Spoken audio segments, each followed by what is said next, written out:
ये जो एक्सरसाइज है ना हमारी 4.3, इस एक्सरसाइज के क्वेश्चन नंबर 3 तक हमने कर लिए कंप्लीट। अब ये दो क्वेश्चन बचे हुए हैं, इन्हें आज खत्म करते हैं और इसमें एक दो एग्जांपल और हैं वो करेंगे हम, ठीक है। उसके बाद एक्स्ट्रा क्वेश्चन प्रैक्टिस करेंगे फिर हम, कुछ प्रीवियस ईयर्स और कुछ आर एस करवाल और आर डी शर्मा से। तो सबसे पहले फोर्थ क्वेश्चन को देखो ध्यान से। बोला है is the following situation possible. तो धीरज, मैंने तुम्हें कल बताया था कि अगर ऐसा लिखा आएगा कि is the following situation possible या it is possible to design, तो इसका मतलब क्या है कि जब हम क्वाड्रेटिक इक्वेशन बनाएंगे ना, तो उस क्वाड्रेटिक इक्वेशन का हमें सबसे पहले डिस्क्रिमिनेंट निकालना पड़ेगा, और डिस्क्रिमिनेंट निकालने के बाद अगर रूट एग्जिस्ट करेंगे, मतलब डिस्क्रिमिनेंट की वैल्यू जीरो या फिर ग्रेटर देन जीरो आएगी, यानी पॉजिटिव आएगी, तो बोल देंगे कि yes it is possible, this situation is possible. और उसके बाद में फाइंड कर देंगे हम उसके रूट्स, और रूट्स फाइंड करेंगे तो वो आंसर होता है हमारा। इतना तो सबको समझ में आ गया था।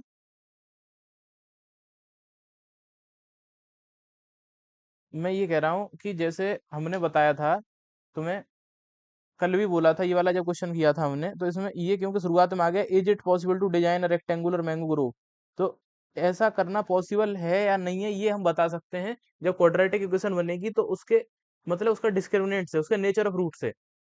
रूट्स अगर उसके रियल रूट एग्जिस्ट कर रहे होंगे, मतलब रियल रूट एग्जिस्ट कब नहीं करते हैं, सिर्फ एक कंडीशन में नहीं करते हैं, जब हमारा डिस्क्रिमिनेंट नेगेटिव होता है, ठीक है। तो डिस्क्रिमिनेंट नेगेटिव वाले केस में बोल देंगे कि इट इज नॉट पॉसिबल। और अगर जीरो आ गया डिस्क्रिमिनेंट हमारा बी स्क्वायर माइनस फोर ए सी, तो फिर या तो बोल देंगे कि मतलब यही बोल देंगे हाँ ऐसा पॉसिबल है, जीरो आ जाए पॉजिटिव आ जाए। ठीक है धीरज। तो अभी सबसे पहले तो देखते हैं क्वेश्चन क्या क्या रहा है।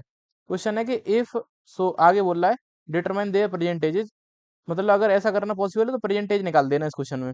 तो परसेंटेज किसकी दी है, क्या बात हुई है इसमें, तो बोला है sum of the ages of two friends is 20 years, यानी दो फ्रेंड्स हैं, उनकी एज का सम 20 है। अब मैंने तुम्हें बताया था दो चीजों का सम यहाँ पे मिल जाए तो हम दोनों को एक्स वाई न मानने के बजाय एक को एक्स तो दूसरा 20 - एक्स हो जाएगा अपने आप, ठीक है। ये चीज मैंने तुम्हें कल बता दी थी कि सम दे रखा है तो इसमें हम एक को एक्स तो दूसरा 20 - एक्स। 4 ईयर्स अगो, 4 साल पहले की बात करी है, तो जो जो परसेंटेज हम मानेंगे उसमें से चार चार घटा देंगे, 4 साल पहले की बात हुई है तो। प्रोडक्ट ऑफ देयर एजेस, उनका जो एज का प्रोडक्ट है वो 48 है, ठीक है। उनकी एज का प्रोडक्ट 48 है, तो उनकी एज का मल्टीप्लाई कर देंगे और 48 के बराबर लिख देंगे।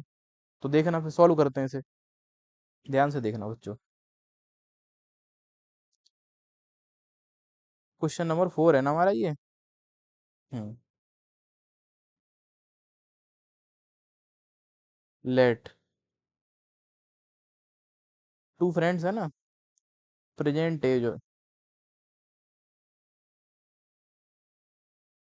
Of one friend be x years and present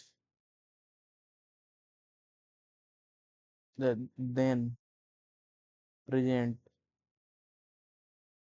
age of another friend is equals to 20 - x हो जाएगा, क्योंकि 20 सम है दोनों का, ईयर्स, ठीक है। इसमें किसी को कोई प्रॉब्लम हो तो बोलो, होनी तो नहीं चाहिए वैसे। फिर क्वेश्चन ने बोला है 4 ईयर्स अगो, 4 साल पहले, एज ऑफ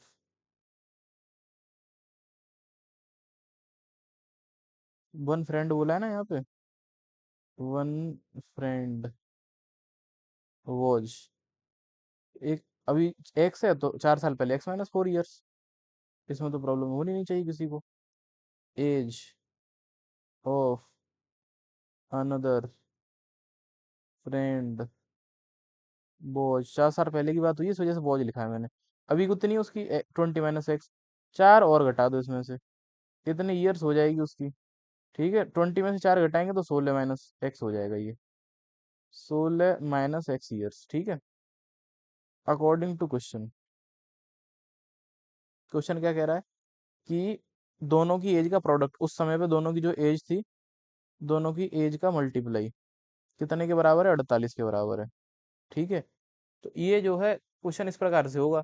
अब आगे क्या करेंगे हम, आगे इनका इंटू करेंगे आपस में और उसके बाद में इक्वेशन बना देंगे। इक्वेशन 16x हो जाएगा पहले ये, माइनस एक्स स्क्वायर, और 4 × 16 64, और प्लस का 4x हो जाएगा, और इक्वल्स टू 48।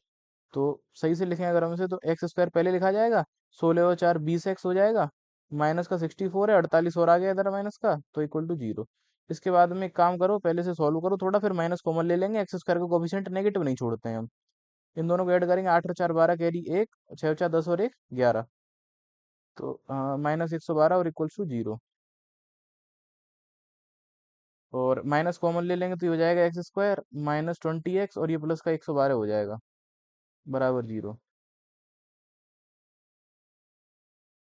और x square minus 20x plus 112 equals to 0।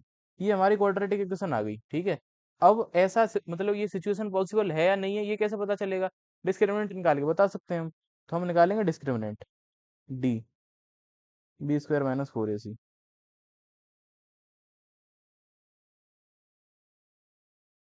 रुक जा रहा हूँ फिर मैं, अगर नहीं दिख रहा है तो। नेटवर्क की प्रॉब्लम सबको नहीं हो रही है प्रॉब्लम, या फिर ये इसको हो रहा है सिर्फ प्रिंस को? अच्छा, तो इसका नेटवर्क गया होगा शायद से।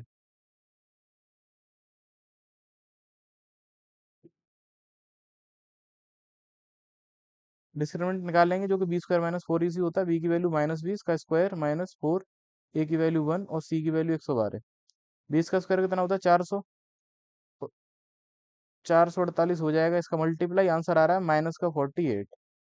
और देखो मैंने तुम्हें क्या बताया था, कि डिस्क्रिमिनेंट अगर नेगेटिव आ गया, यानी कि d <0 आ गया हमारा, no real root exist, no real root exist. और कोई रियल रूट अगर एग्जिस्ट नहीं करेगी, तो सचिन क्या हुआ, कि this situation is not possible.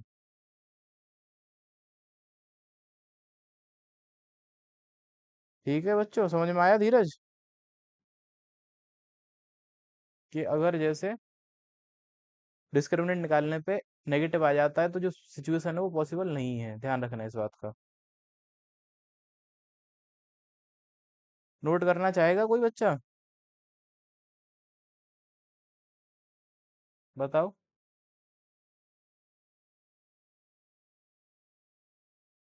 अंकुर, समझ में आया बेटा तुम्हें?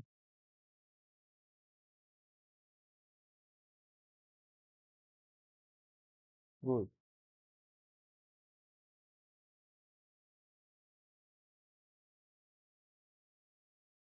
इसमें यही लिखना है बेटा लास्ट में, कि मतलब this situation is not possible, यहाँ पे मैंने लिख दिया कि डिस्क्रिमिनेंट <<0 है, तो no real root exist, this situation is not possible, ये लिख देंगे। ठीक है।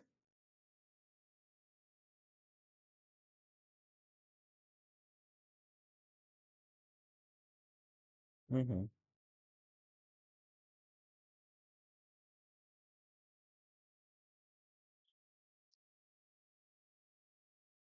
नहीं नोट करना किसी को? ठीक है, तो फिर मैं अगला क्वेश्चन करा रहा हूँ। समझ में आ गया होगा फिर तुम लोगों को ये। ठीक है।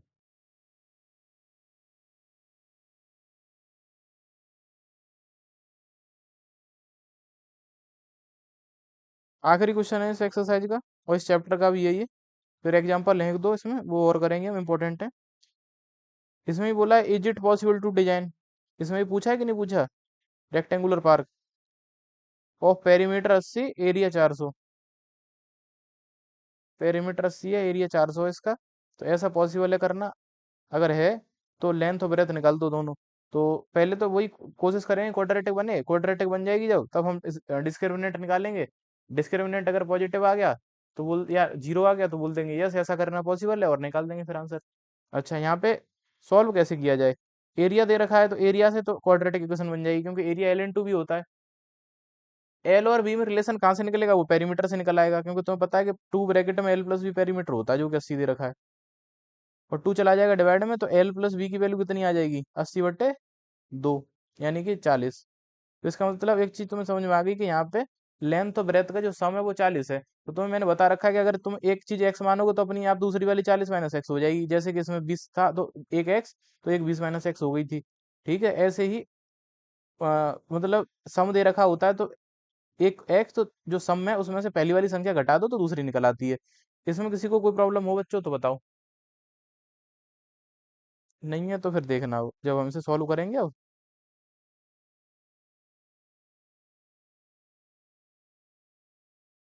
क्वेश्चन नंबर 5 पूछ लेना बच्चों जिस जगह पे प्रॉब्लम हो।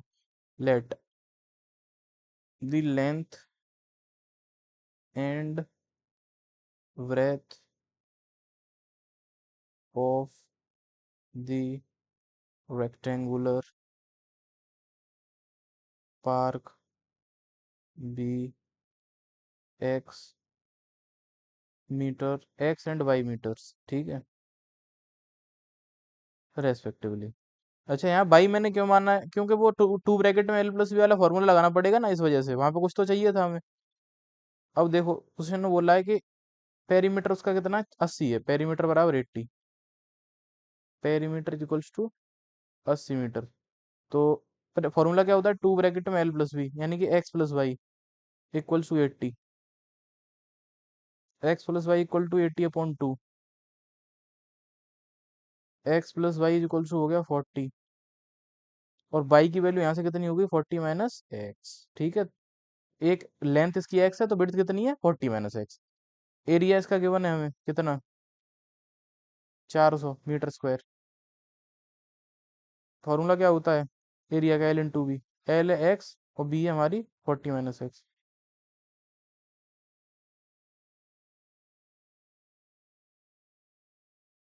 ये हो जाएगा 40x - एक्स स्क्वायर -400 और बराबर 0,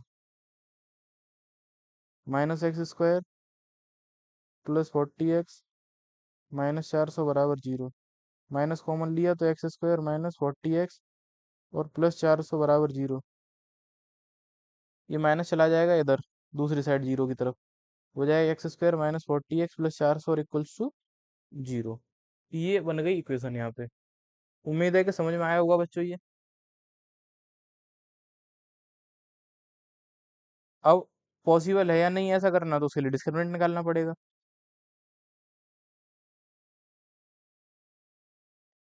बी की वैल्यू -40 -4 × A की वैल्यू 1 × 400, ठीक है। और 40 का स्क्वायर कितना होता है, 1600, 4 × 4 = 16 यानी ये भी 1600, आंसर आ गया 0। यानी कि इसके कैसे रूट्स आएंगे, इक्वल रूट्स आएंगे। पहले तो लिखेंगे yes it is possible,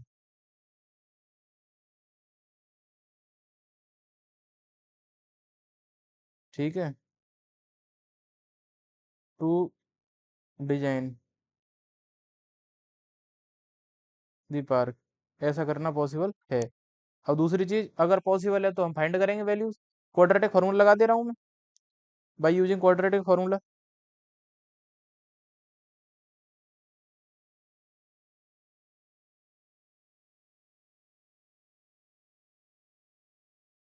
x = -b ±√b² -4ac/2a। x = minus और b की वैल्यू इसमें -400 थी, प्लस माइनस √b² - 4ac की वैल्यू आई है 0 ही है, 2 × a की वैल्यू 1।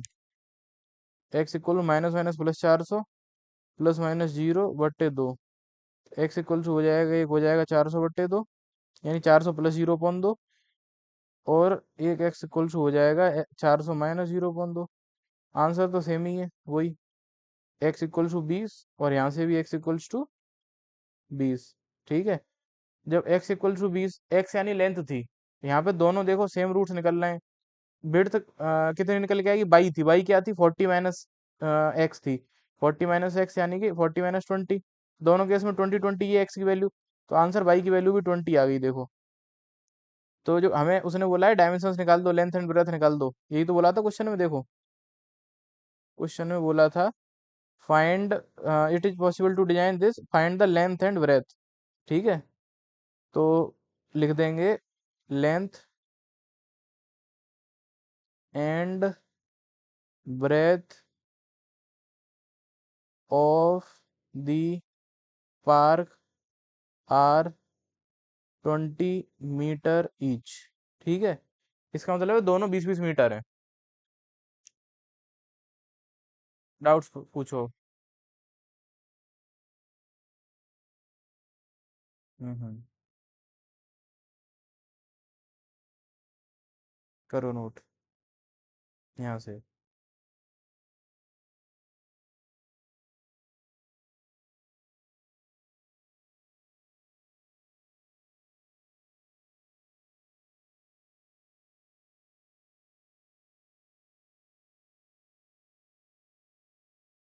क्या हो गया? हम्म।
आगे बढ़ाऊं? ठीक है।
ठीक है बेटा।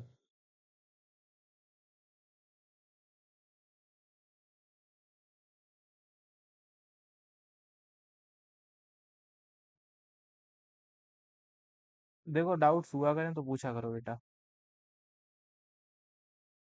क्वेश्चंस पूछने की आदत डाल लो सभी।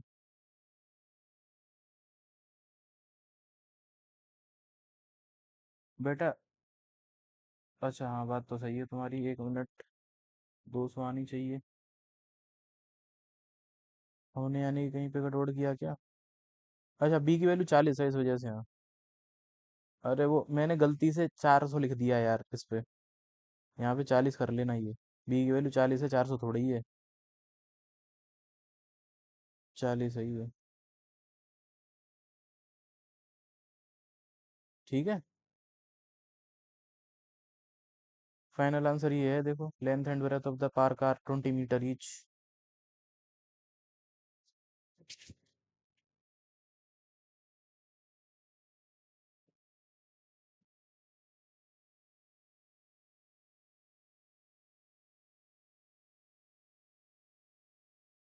सचिन।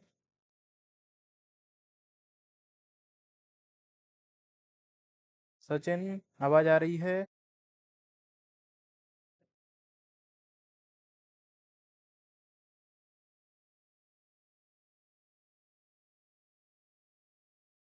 ऐसी चल रही है प्रिपरेशन।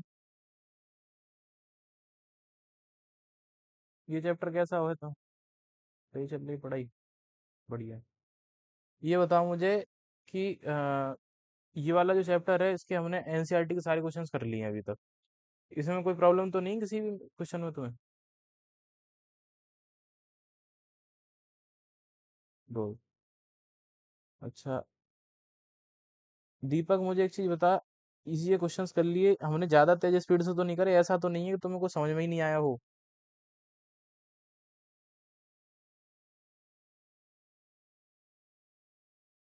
आया है, चलो ठीक है।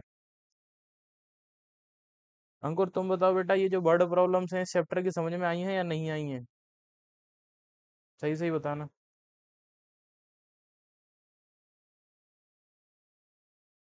चलो बढ़िया है। देखो ऐसा है, मैं तुम्हें बताऊं, कंटिन्यूअस प्रैक्टिस और रिवीजन तुम्हें जो है इस चैप्टर मतलब इस क्या पूरे मैथ्स में सबसे ज्यादा इंपॉर्टेंट चीज है। तुम्हें एक काम करना है। क्या करना है? अगर तुम्हें जैसे लगता है थोड़ा थोड़ा आया है, तो जो रिकॉर्डेड वीडियोस में अपलोड कर देता हूँ उन्हें देखा करो बेटा तुम। ठीक है? वहां फिर जाके एक एक स्टेप समझने की कोशिश करा करो, डाउट्स पूछा करो।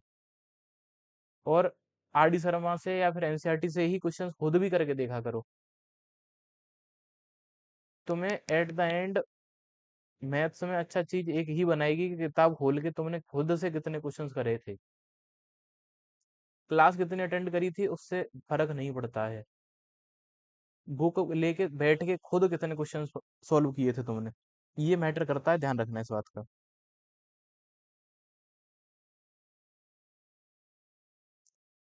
इसमें मतलब अब एक्सरसाइज तो ओवर है फाइनली। कुछ एग्जांपल्स हैं जैसे कि देखना।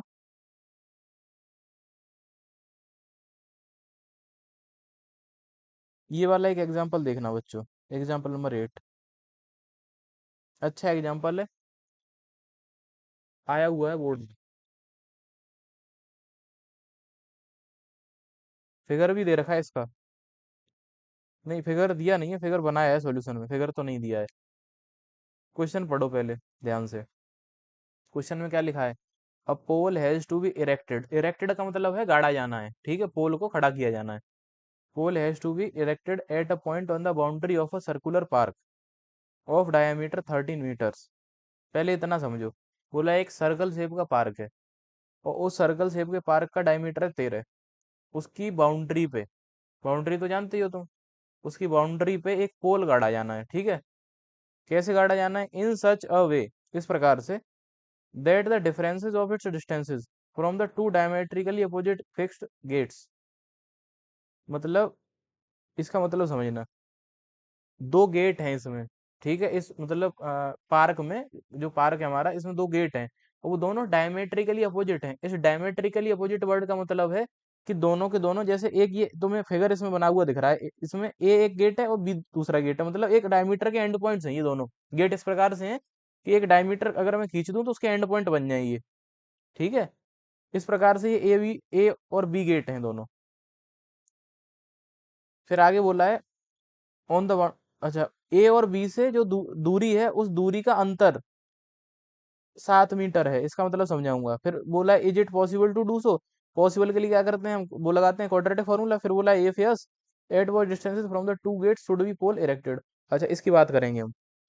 हमें ये निकालना है कितनी दूरी पे दोनों से वो पोल लगाया जाना चाहिए। देखना ध्यान से अब इसका मतलब।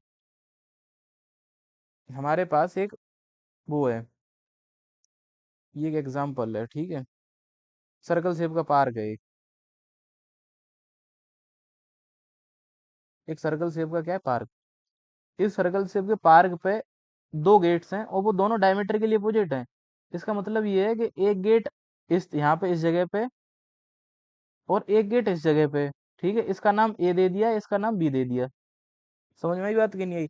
अब हमें इस बाउंड्री पे, इसकी सर्कल की बाउंड्री पे लगाना है एक पोल, ठीक है, एक पोल गाड़ा जाना है। तो पोल जब लगाओगे बाउंड्री पे कहीं भी, मान लो तुमने इस जगह पे लगाया पोल, इस जगह पे, या यहाँ लगा दो, कहीं भी लगा दो, क्या फर्क पड़ता है। तो मैं मान लेता हूँ इस जगह पे लगाया मैंने यहाँ पे, ठीक है।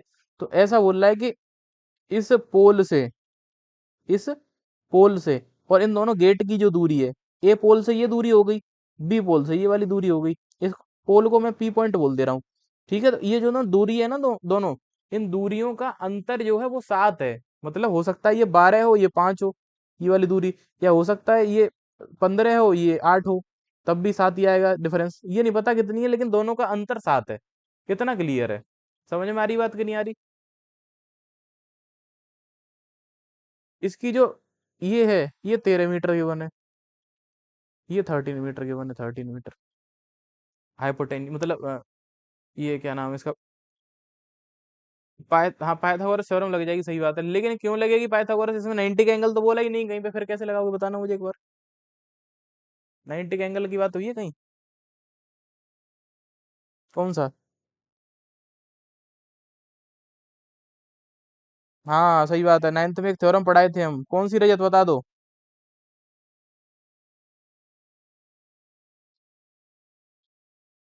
बिल्कुल। ये थ्योरम हमने बच्चों तुम्हें भी, मैंने तुम्हें अच्छी तरह पढ़ाई थी। क्या बताई थी? कि देखना ध्यान से, ये जैसे हमारा सर्कल है, ठीक है?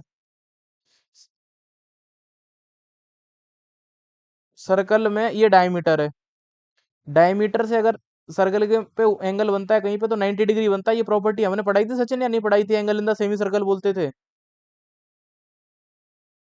हाँ, और इसका रीजन भी बताया था कि सेंटर पे एंगल 180 डिग्री बना रही है ये यार, किस वजह से? कोई और पॉइंट पे इसका आधा बनता है, ठीक थ्योरम है ये, इस वजह से ये 90 होता है। ये सर्कल चैप्टर पढ़ाया था तो उसमें मैंने अच्छी तरह बताई थी। तो इसी प्रॉपर्टी की वजह से, क्योंकि हमारा ए बी डायमीटर है ये ए बी डायमीटर होने की वजह से ये 90 क्या हो जाएगा, ये एंगल से angle in the semi circle से। और ऐसा हो गया अगर, तो एक काम कर सकते हो तुम, जैसे ये डिस्टेंस मान लो एक्स, तो ये वाली तुम x-7 या x+7 कुछ भी मान लो, 7 कम या 7 ज्यादा, 7 का अंतर हो जाएगा बेसिकली। समझ में आ रही बात कि नहीं आ रही? हाँ या ना बोलो बच्चों। तो पाइथागोरस लगानी है, सिंपल है। अब इसमें पाइथागोरस थ्योरम का यूज करना है, क्वाड्रेटिक बनेगी, क्वाड्रेटिक का उसका वो निकाल देना, डिस्क्रिमिनेंट। डिस्क्रिमिनेंट अगर आ जाए पॉजिटिव या फिर जीरो तो बोल देना यस ऐसा पॉसिबल है। और उसके बाद में एक्स की वैल्यू निकाल लेना, एक्स की जो वैल्यू आएगी वो यहाँ पे बता देना, ए पॉइंट से ए गेट से दूरी इतनी है, तो उसमें से 7 घटा देना इस एक्स में से, तो बी से दूरी आ जाएगी वो। समझ में आया सवाल या नहीं आया बच्चों? जिसको नहीं आया वो एक बार मुझे बता दो कि सर ये चीज समझ में नहीं आई है। ऐसे निकाल भी ली तुमने, बढ़िया।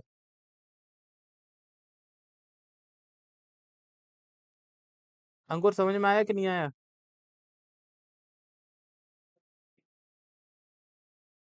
करो फिर ट्राई, चलो आंसर बताओ मुझे।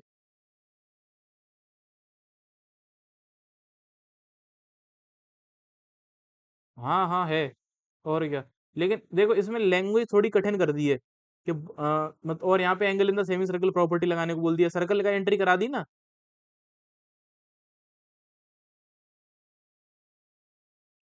सर्कल की एंट्री से ये क्वेश्चन को मैं, मतलब थोड़ी लैंग्वेज की कठिन हो जाने से बच्चों को इसमें तकलीफ होती है, दिक्कत होती है, नहीं कर पाते हैं। लेकिन अब मैंने तुम्हें करा दिया है, अब अगर आएगा कभी भी तो कर पाओगे।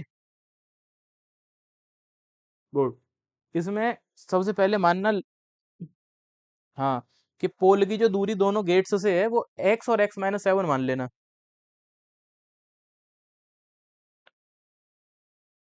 लेट, मैं लिखता हूँ let the distance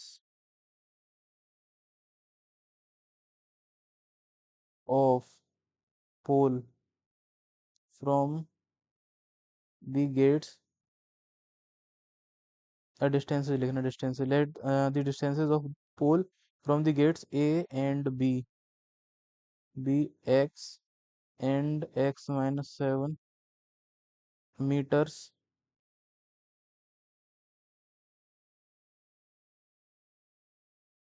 respectively.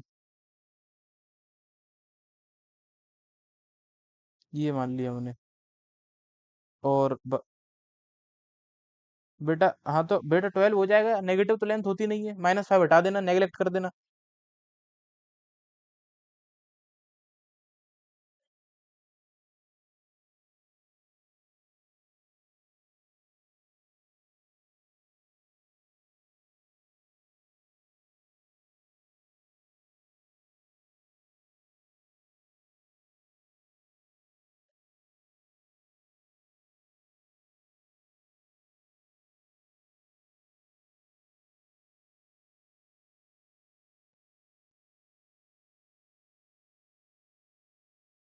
Solution तो सही बात है, वही वाला क्वेश्चन है धीरज, लेकिन इसका लैंग्वेज थोड़ा कठिन लगता है बच्चों को, बस और कुछ नहीं है, सही है बात।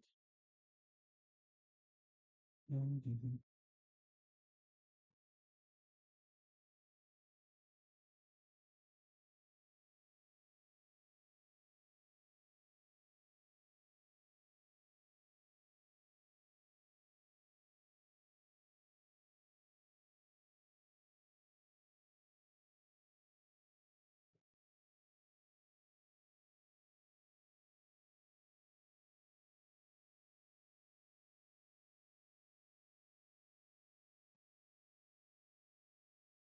या तो ये चीज जीरो के इक्वल, या फिर ये जीरो के इक्वल, एक्स इक्वल टू 12, या फिर हमारा -5।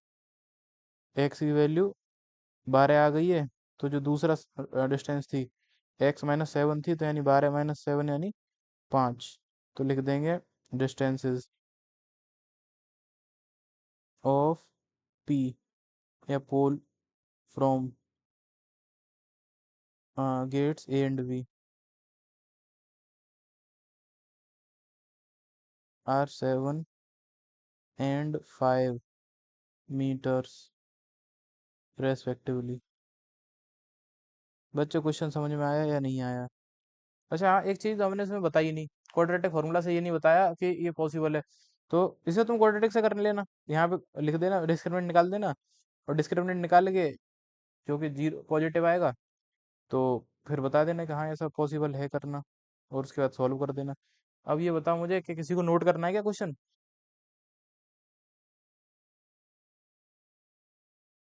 नहीं, हालांकि सॉल्यूशन तो इसका इसमें भी दिया होगा। इसने x+7 ले लिया एक डिस्टेंस, ये वाली, ठीक है। हम्म। देखो इसने क्या किया, यहाँ पे डिस्क्रिमिनेंट निकाला है, डिस्क्रिमिनेंट पॉजिटिव आया है, लिखा है so the given quadratic equation has two real roots and it is possible to erect the pole on the boundary. तो पॉसिबल है या नहीं, ये किससे हम बता देते हैं, क्वाड्रेटिक वो सॉरी उससे डिस्क्रिमिनेंट से। तो इसने solving the equation by quadratic formula, और ये यहाँ पे सॉल्व करके आंसर लिख दिए हैं। फिर लिख दिया है। अच्छा इसका ये मतलब तुम वो मत होना कंफ्यूज कि इसका 5 और -12 क्यों आ रहा है, क्योंकि इसने x और x-7 की बजाय x+7 लिया, इस वजह से मैंने बोला था दोनों में से कुछ भी ले सकते हैं, लेकिन फाइनल आंसर सेम होगा। लिख दिया उसने कि द पोल डिस्टेंस ऑफ वो distance of 5 metre from gate B से 5 मीटर, और गेट ए से 12 मीटर पे, यही आंसर हमारा आया है फाइनल। गेट ए से 12 आया है, गेट बी से 5 आया है कि नहीं बच्चों?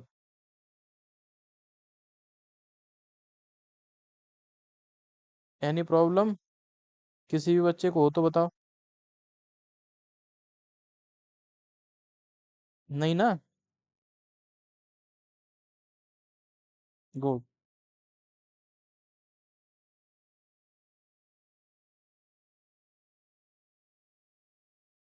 किसी को कोई डाउट हो तो बताओ बच्चों, नहीं है तो फिर एक मैं क्वेश्चन बोलता हूँ, करके बताना। अब मैं तुम्हें अलग से कराता हूँ फिर क्वेश्चंस, इसमें जितने आए हैं अभी तक वो तो सबको समझ में आए होंगे शायद से। ट्रेन वाला एक क्वेश्चन हम कर चुके हैं, स्पीड डिस्टेंस वाला। उसमें बच्चों प्रॉब्लम तो नहीं है, समझ में आया सबको?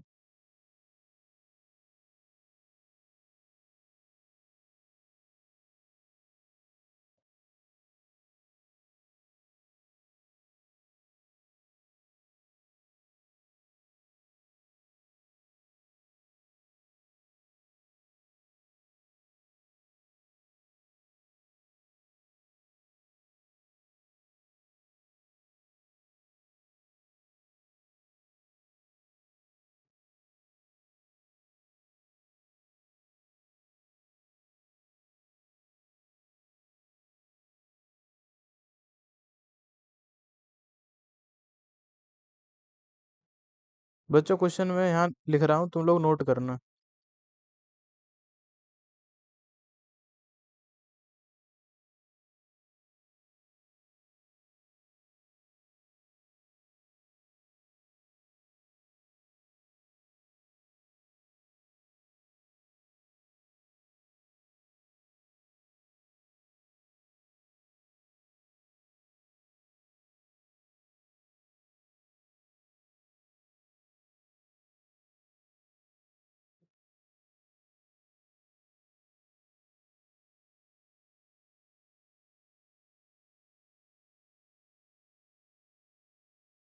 फ्रैक्शन वाला क्वेश्चन है और चैप्टर 4 से।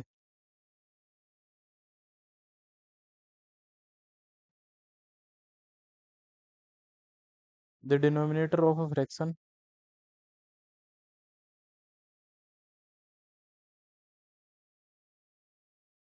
Is 2 more than the numerator if 2 is added to both its numerator and denominator,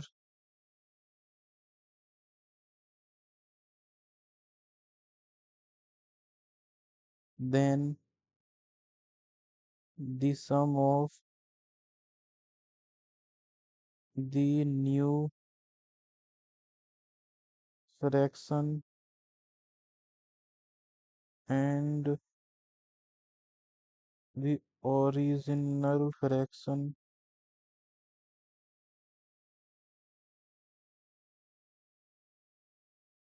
is 46 upon 35. Find the original fraction.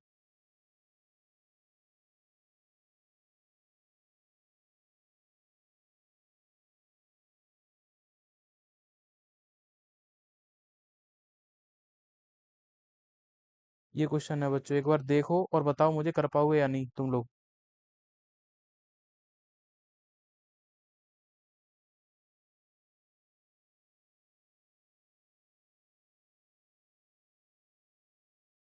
सम है।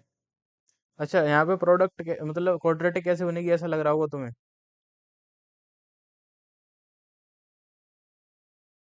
बन जाएगी। फ्रैक्शन के केस में सम से हो जाएगा काम, देखना तुम। सो में वो वाला क्वेश्चन ध्यान है, वही स्पीड डिस्टेंस वाला ट्रेन वाला। उसमें जो दोनों टाइम आते थे निकल के, जैसे एक था 480 अपॉन एक्स और एक 480 अपॉन एक्स प्लस 5 शायद से।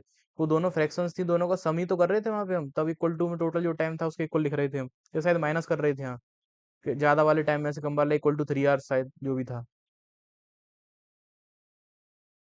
हाँ, तो वहां पे भी तो दो फ्रैक्शंस थी, मल्टीप्लाई तो नहीं था उनका। लेकिन वहां क्वाड्रेटिक बन रही थी एलसीएम लेने के बाद, याद है।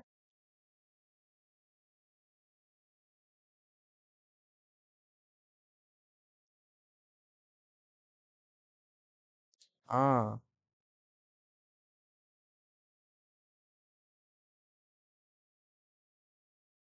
तो इसमें भी वही सिचुएशन बनेगी, एलसीएम लेके और क्वाड्रेटिक आराम से बन जाएगी। सचिन, समझ में आ रहा है क्या करना है इसमें। सचिन है या नहीं है। नहीं है। धीरज, समझ पा रहे हो क्या करना है इसमें। अरे आसान है, ध्यान से देख। समझ। एक एक लाइन पढ़ाकर और दिमाग में सोचा करके, ये इस मतलब इसका मतलब क्या है। हाँ हाँ। अंकुर,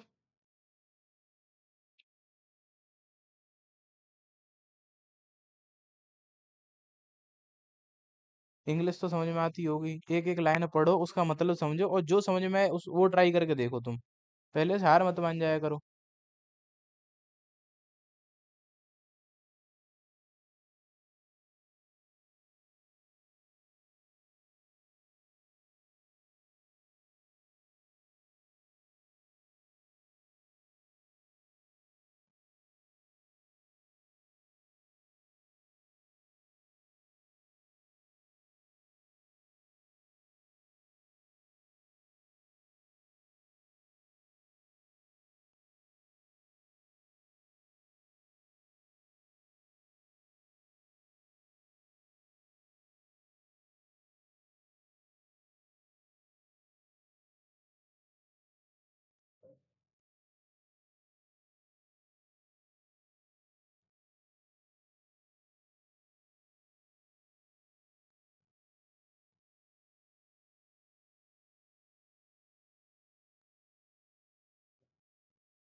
मैं समझाता हूँ, देखना बच्चों। फ्रैक्शन में दो चीजें होती हैं, एक होता है न्यूमरेटर और एक होता है डिनोमिनेटर। इसने बोला है क्वेश्चन ने कि न्यूमरेटर से डिनोमिनेटर दो ज्यादा है, टू मोर है। अगर मैं न्यूमरेटर को एक्स ले लूं तो इसको अपने आप एक्स प्लस टू लेना पड़ेगा डिनोमिनेटर को, fraction x upon x plus two बनेगी। पहली लाइन का मतलब ये है, denominator of fraction is two more than the numerator, का मतलब ये है डिनोमिनेटर दो ज्यादा है न्यूमरेटर से। तो इसका मतलब है अगर न्यूमरेटर एक्स है तो डिनोमिनेटर एक्स प्लस टू है। बताओ, समझ में आया अंकुर या नहीं आया, ये बता दो बस मुझे। आ गया, गुड। देखना आप, फिर आगे बोला है उसने कि if two is added to both its numerator and denominator. अगर इसके न्यूमरेटर डिनोमिनेटर दोनों में दो दो ऐड किया जाए, यानी कि इसमें भी दो ऐड कर दूं और नीचे जो एक्स प्लस टू था उसमें भी दो ऐड कर दूं, इसका मतलब भी समझ में आ गया होगा।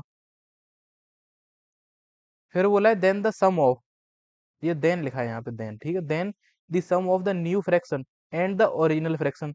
ओरिजिनल फ्रैक्शन ये वाली है हमारी और न्यू फ्रैक्शन ये वाली है, इन दोनों का सम, इन दोनों का सम कितना हो जाता है, 46/35।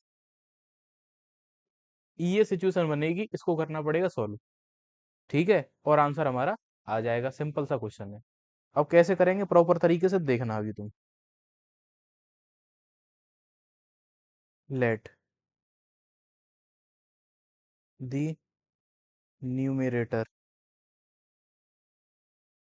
Of the fraction be x, numerator x ले लिया, देन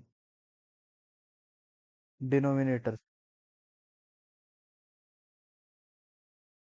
इज इक्वल्स टू, जितने वो है उससे दो ज्यादा, ठीक है, एक्स एक्स प्लस टू हो जाएगा। अकॉर्डिंग टू क्वेश्चन, क्वेश्चन का कहना है कि जो नई फ्रैक्शन और पुरानी फ्रैक्शन है, नई क्या है, नई बनेगी दो दो जोड़ने के बाद। तो एक्स प्लस टू में भी मतलब ऊपर न्यूमरेटर में भी दो जोड़ दिया, डिनोमिनेटर में भी दो जोड़ दिया। और original fraction x upon x plus to थी, इन दोनों का सम कितना है, 46/35 है, हाँ 46/35, 46/35 ये है। तो एक एक शब्द का मतलब समझा करो, ठीक है, ये इतना ज्यादा कठिन है नहीं जितना तुम समझ रहे हो। x+4 या x upon x plus to बराबर 46/35। ठीक है, अब जो है इनका एलसीएम ले लेंगे।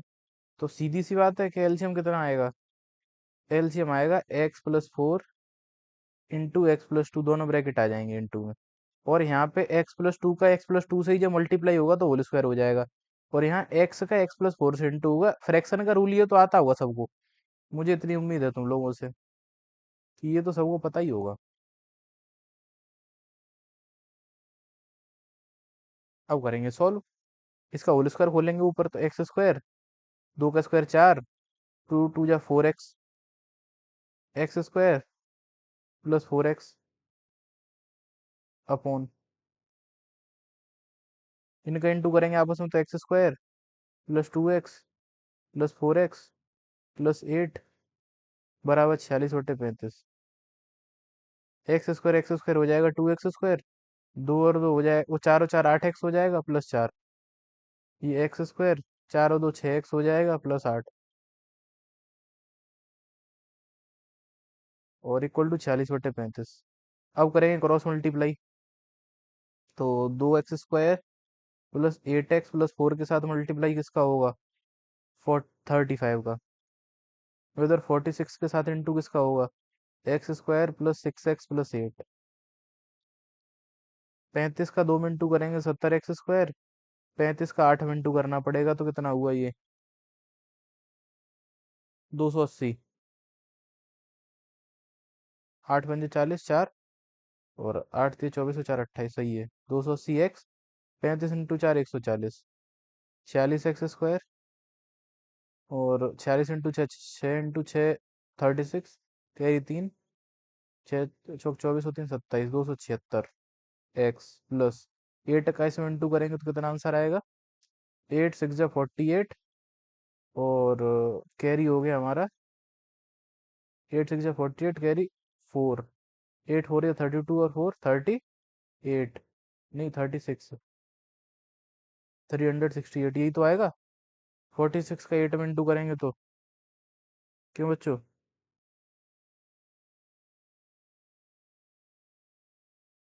ठीक है, सबको इधर उठा लो दूसरी तरफ।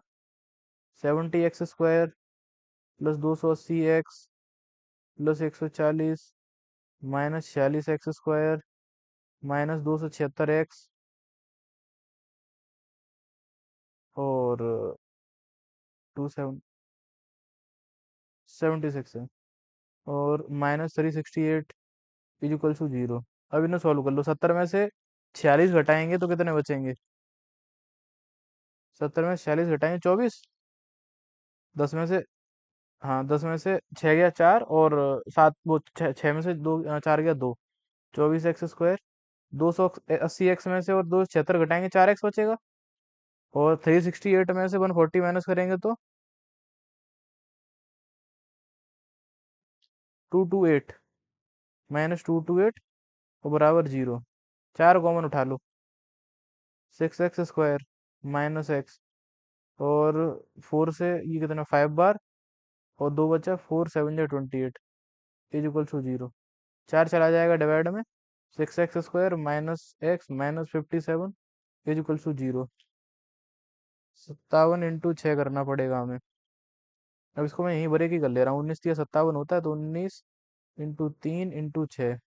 6 × 18 और एक 19। तो से साफ साफ पता चल रहा है ये कि 19 और 18 में ब्रेक हो जाएगा। 19x प्लस 18x माइनस 57 और बराबर 0। और यहाँ से कॉमन क्या आएगा? x आएगा सिर्फ। और सिर्फ जब x कॉमन आएगा तो यहाँ बचेगा 6x माइनस 19। और यहाँ से क्या कॉमन आ जाएगा? 18 और 57 3 आ जाएगा। 6x माइनस 19 बराबर 0। तो एक तो हो गया तुम्हारा, ये क्या बोलते हैं, कोई गलती तो नहीं हुई है इसमें बच्चों?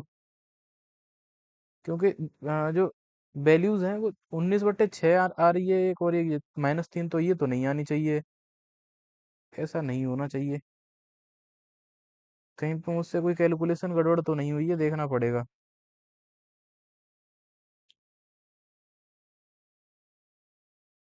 हम्म। 1 मिनट रुक जाओ, मुझसे एक बार देखता हूँ मैं। हाँ हाँ, गलती है गलती है। गलती ये है कि यहाँ पे प्लस आएगा। क्योंकि 280 में से, ये माइनस लिखा है मैंने यहाँ पे, लेकिन 280 में से 276 घटाएंगे तो प्लस का 4 बचा। ये प्लस 4 आएगा, ये प्लस एक्स हो जाएगा, ये प्लस हो जाएगा। 19 प्लस का लेंगे, 18 माइनस का लेंगे, तो यहाँ प्लस आ जाएगा, यहाँ माइनस आ जाएगा 3। ठीक है, और यहाँ प्लस आ जाएगा। अब सही है, ये गलती थी सिर्फ माइनस की। माइनस प्लस की जगह माइनस लिख लिया था। तो 6x प्लस 19 हमने कॉमन उठा लिया। यहाँ से बचेगा x-3 और बराबर 0। तो अब दो ब्रैकेट हैं दोनों, या तो ये वाला ब्रैकेट 0 के बराबर, या फिर हमारा ये वाला ब्रैकेट 0 के बराबर। यहाँ से x की वैल्यू आ जाएगी -19/6 और यहाँ से x की वैल्यू आ जाएगी 3। तो नेगेटिव तो मतलब न्यूमरेटर हो ही नहीं सकता, it is not possible. Fraction negative नहीं होती हैं। नेगेटिव वाले जो होते हैं उन्हें रैशनल नंबर बोलते हैं। ठीक है, रैशनल नंबर और फ्रैक्शन में यही अंतर है। फ्रैक्शन भी सारे रैशनल हैं, लेकिन जो नेगेटिव में जैसे -5/4, तो ये रैशनल है, फ्रैक्शन नहीं है, ध्यान रखना इस बात का। तो इस वजह से ये, और दूसरी चीज न्यूमरेटर और डिनोमिनेटर ये अपॉन के फॉर्म में, ये भी गड़बड़ है मामला।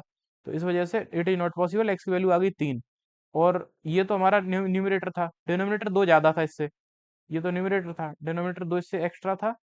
तो डिनोमिनेटर हो जाएगा 2 + 3 यानी कि 5। रिक्वायर्ड फ्रैक्शन जो थी हमारी क्या हो जाएगी? Original fraction. Original fraction, numerator आ गया 3, डिनोमिनेटर आ गया 5, यानी कि 3/5। सिंपल। अब बताओ किसी बच्चे कोई प्रॉब्लम हो तो।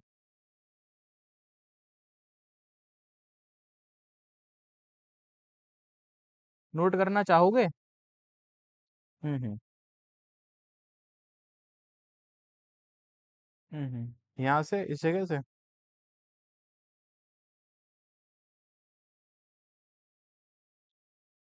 डाउट्स पूछने की आदत डालो बच्चों। और अगर जैसे तुम्हें एक बार में सही नहीं आ रहा समझ, तो रिकॉर्डेड क्लास ले लिया करो। देख लिया करो दोबारा। वैसे तो एक बार में आना चाहिए यार, क्योंकि इजी इजी चीजें हैं ये सब। तुम्हारा माइंड इतना तो डेवलप हो चुका है कि ये सब तुम समझ पाओ। हैंड रेज क्यों कर रहा है भाई ये नैतिक? आवाज आ रही है नैतिक मेरी? आ रही है तो यस बोलो एक बार। समझ में आ रहा है सब कुछ? गुड।